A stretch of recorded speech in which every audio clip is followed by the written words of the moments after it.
Okay, First Lieutenant Ryan J. Chrobak, R-Y-A-N-J, Chrobak, C-H-R-O-B-A-K,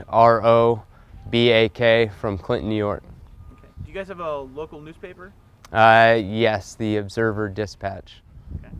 And you're with 1st CEB Sappers? Correct. What's a sapper? Sappers, really what sappers are is kind of more the light combat engineer community. So our focus here up at Sappers is maintaining our responsibilities as engineers within the division. So whether it be explosive breaching, survivability, general engineering, engineering reconnaissance, counter IED, we are the bread and butter for the combat engineer community. How often do sappers need to utilize tracking training? Well, the tracking training, having them out here is pertinent, especially when it comes to our counter IED. Every single foot patrol that's going on right now, a combat engineer is leading the way. Route clearance, combat engineers are moving all our mobile maneuver elements across the battlefield. So what combat tracking brings to the table, it doesn't teach us route clearance, it doesn't teach us how to find IEDs, but what it does is it gives that individual a skill set that's going to help him during the execution of his duties as an engineer. So picking up on those very simple cues that come with tracking, those are skill sets that most people have, but they just aren't aware of how to utilize them correctly. So by bringing this training in, we're better equipping the engineer for what he's going to face, whether it be on dismounted patrols leading infantry units, or if they're with the route clearance units clearing in and out of different area of operations. How did you guys, how did 1st CEB get in touch with TTOS? TTOS came here last year just prior to our Enhanced Mojave Viper exercise. They came out and kind of gave us a wave top course on the combat tracking, and it's very similar to what the Marine Corps offers with Combat Hunter. And they came out, gave us a wave top course. So we came back and we realized throughout the deployment that we spend millions and millions of dollars in new equipment, new technology for engineers, for Marines that are currently deployed to Afghanistan, but at the end of the day, we're still finding IEDs off of visual indicators. My platoon, for instance, every IED we found was because of a visual indicator, whether it be footmarks on the ground, disturbances in the ground. That's how we find IEDs. So we got back from deployment and we said we want to make sure that the Marines that are going forward for this next pump have that type of training, because this is the most successful way we can set them up to be effective out on the battlefield. So we got a hold of them, asked them to come out here, and we've gone for 6 weeks teaching 3 different iterations of Tier 1 and Tier 2 combat tracker training. Okay. And what is TTOS? TTOS is a tactical tracking operations school. So essentially what they've done is they've evolved that hunter mindset, no different than what you'd see from an individual or a guide who goes out and hunts game. They take those core elements of tracking, identifying spoor, identifying disturbances in the ground to find and pursue what your target is. Essentially, they've taken that and applied it to the battlefield. So it's a way of tracking, exploiting, collecting intelligence to pursue your enemy and eventually capture or kill that target. Who teaches the course? Right now, Peter Kerr is the president, and he's brought out his cadre of instructors. He has currently with him 4 instructors that have come out and supplement his training. So right now we've got a cadre of 5 instructors with TTOS, and then our role as sappers here at CEB is to support them in the training with what they need, and then of course to make sure they're in regulation with what the Marine Corps says you need to do, whether it be occupying ranges, training areas. We're here to support that side of the TTOS training program.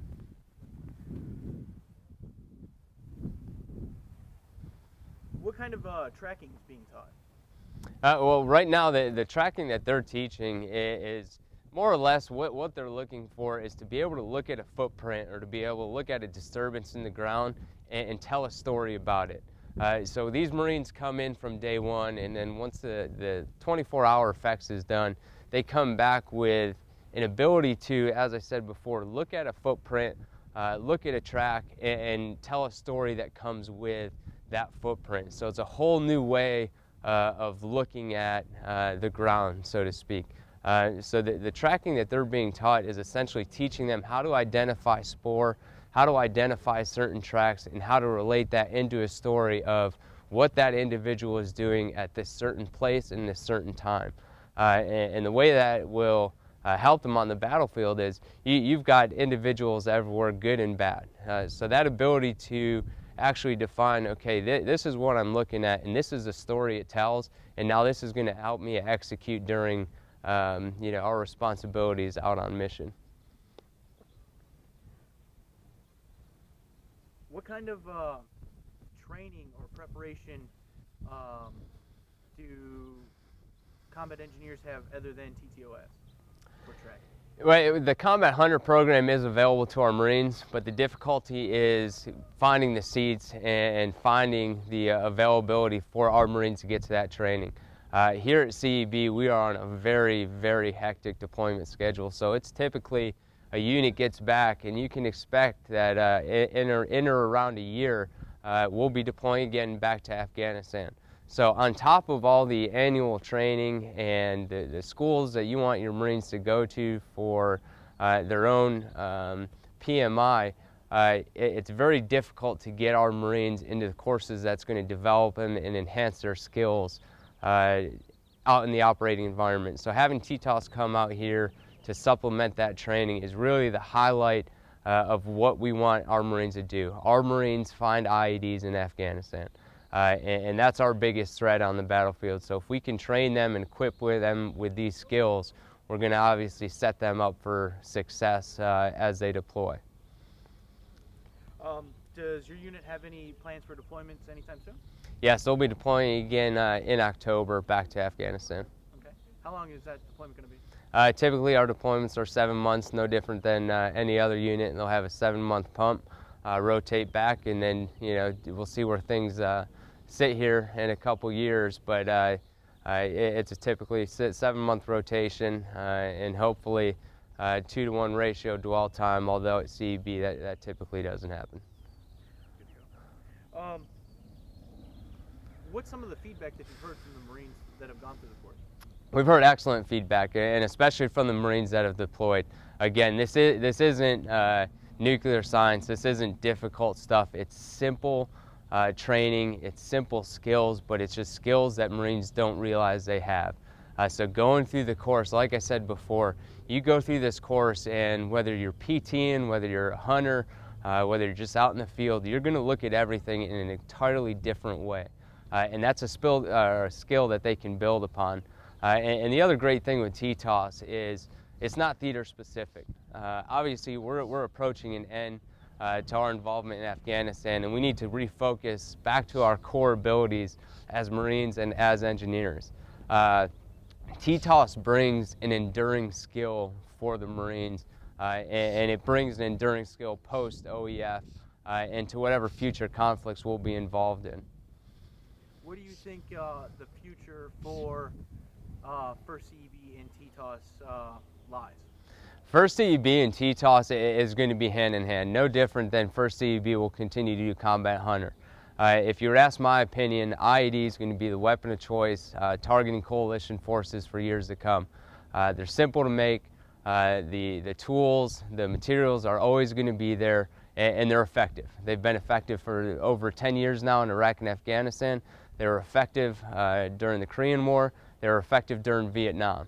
The problem we had is during Korea, during Vietnam, programs were implemented for point men, very similar to what we do with Combat Hunter, Combat Tracker. But as those wars came down and as we exited those wars, that training, those skill sets were kind of lost. And so we got to Iraq, we got to Afghanistan, and here we are facing the same problem, but we don't have Marines equipped with that training. So as I said before, this is an enduring task that not only Marines that are in the combat engineer community need to have, but I would say across the board, this is the type of training that our Marines need to have that's going to carry and endure with them through all future conflicts. Like I said, IEDs will continue to be the weapon of choice from the enemy's perspective.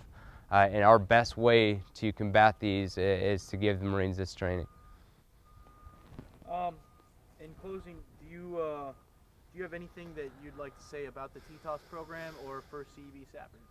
Yeah, I would just say that they've done an excellent job working with us, coming out here to train with us. Obviously, we're working on a very tight budget, and so we're trying to make the most of what we have, and for them to come out here and to train with us on our home station, it saves us money, it's within our logistical means, and it gets the type of training that our Marines need, and it puts it in their hands. So at Sappers, this is something we want to continue to do. We're trying to establish, again, a division school here at Sappers, a Sappers Leaders course. We're trying to implement that, and in the next couple years, we hopefully will have that established here at 1st CEB, but it's been excellent having them out here, and I'd highly recommend to any other unit that they utilize that skill set and these individuals to come out and train their Marines.